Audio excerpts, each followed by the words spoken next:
Estamos de volta e hoje falando sobre patriotismo. Professor Clóvis, como a gente estava comentando no bloco anterior, no Rio Grande do Sul essa cultura de amor à história regional é muito forte e a gente acaba às vezes deixando a história nacional de lado. Qual a sua opinião sobre isso? O senhor acha, por que o senhor acha que se dá esse fenômeno? Olha, isso é uma questão bem interessante para nós gaúchos, né? Motivo de orgulho, de certa forma, porque muitas vezes a gente tem amigos que vêm de outros estados e eles ficam impressionados quando a gente canta o nosso hino. E ninguém pode dizer que gaúcho, quando canta num estádio de futebol, o hino do Rio Grande do Sul é empolgante, né? Às vezes, né, como todos sabem, a gente vai num jogo de futebol e se coloca o hino nacional e muita gente não canta, vai, inclusive, o hino nacional, que é uma vergonha, na verdade, né?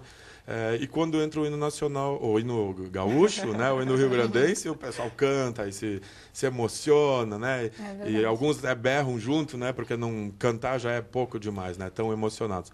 Mas veja, nós temos aí um problema interessante, que nós temos no Rio Grande do Sul a cultura gaúcha, ela é ensinada. Os próprios CTGs, né, as danças, como a gente promove a nossa cultura, sempre o gaúchismo aparece, né? A nossa raça, o nosso povo, né? Nós temos isso, inclusive, em campanhas políticas, né, falando disso. E já sobre o Brasil, a gente não tem tanta informação na educação, ou tanto empenho na educação, né? O gauchismo é muito mais forte. Então, claro, a gente cresce dentro desse conjunto e desse contexto, obviamente, que eu vou ser gaúcho muito mais forte do que brasileiro. É uma pena, porque, na verdade, a gente não deve se excluir, né? Nós somos brasileiros.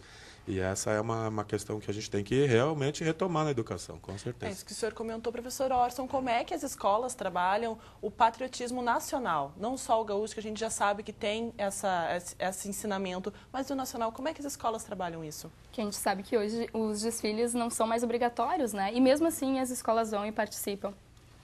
Bom, eu vou partir da minha prática pedagógica, né? Então, como professor de história, e, é claro, eu passo por aquele momento da independência do Brasil, né?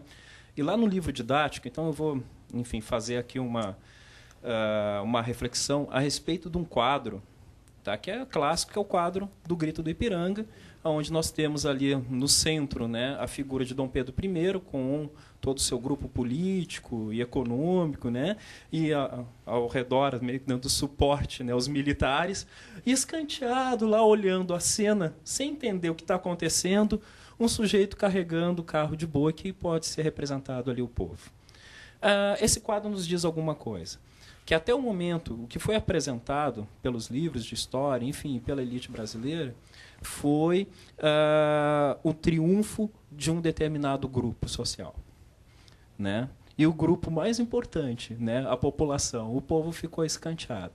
Então, o que nós estamos fazendo? Nós estamos invertendo isso. Nós estamos colocando agora o sujeito do carro de boi no centro, né? O que eu estou querendo dizer? Nós estamos estudando a história dos brasileiros. Aí eu acho que começa a fazer sentido, sim, a questão da pátria, do civismo. Por quê? Como a diretora falou, ela foi bem certeira, né? Colocou civismo com a questão de cidadania. Né? Exatamente. Então, eu acho que isso aí é importante, né? Como as escolas, qual a perspectiva? A perspectiva está caminhando nessa direção. Nós trocamos o foco. Se antes eram, né, os grandes heróis, os grandes nomes, nós estamos fazendo o inverso. Estamos colocando realmente aqueles que constroem o país e que são o país e são a grande riqueza do país, nosso povo. Professor, e como você vê o engajamento dos alunos, né, então, nessas atividades do 7 de setembro? Bom, nós tratamos com adolescentes, né? Eu acho que adolescente é adolescente em qualquer lugar do mundo. Então, qualquer coisa, assim, claro, eles vão achar é meio chato, meio isso e aquilo. Normal, dentro de uma normalidade, né? De algumas ações que você pode dizer, o cara está sendo antipatriótico. Não, não está. Eu acho que temos que ver que fase da vida o sujeito está vivendo. Tá? Mas quando você consegue trabalhar algumas questões, né, da importância da data, que aquilo é uma oportunidade de estar pensando, né, o nosso espaço, a nossa aldeia, né, eu acho que as coisas elas fluem com mais tranquilidade. Tá bom, professores, muito obrigada pela presença de vocês e um bom final de semana, um bom feriado. Muito obrigado.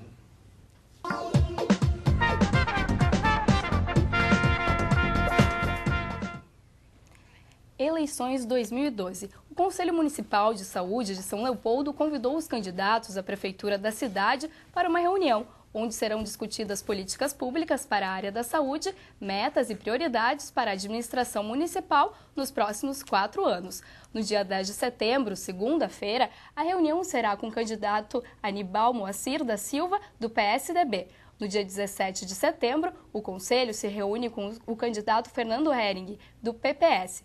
E no dia 24, o debate será feito com Ronaldo Zucchi, do PT. Os eventos acontecem sempre das 19 às 21 horas.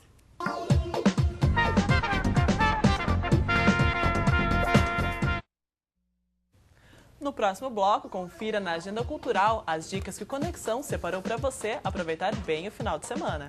Aproveite o intervalo e participe. Anote aí os nossos endereços: conexãotv@unicinos.br, facebook.com/tvunicinos e @tvunicinos. A gente já volta.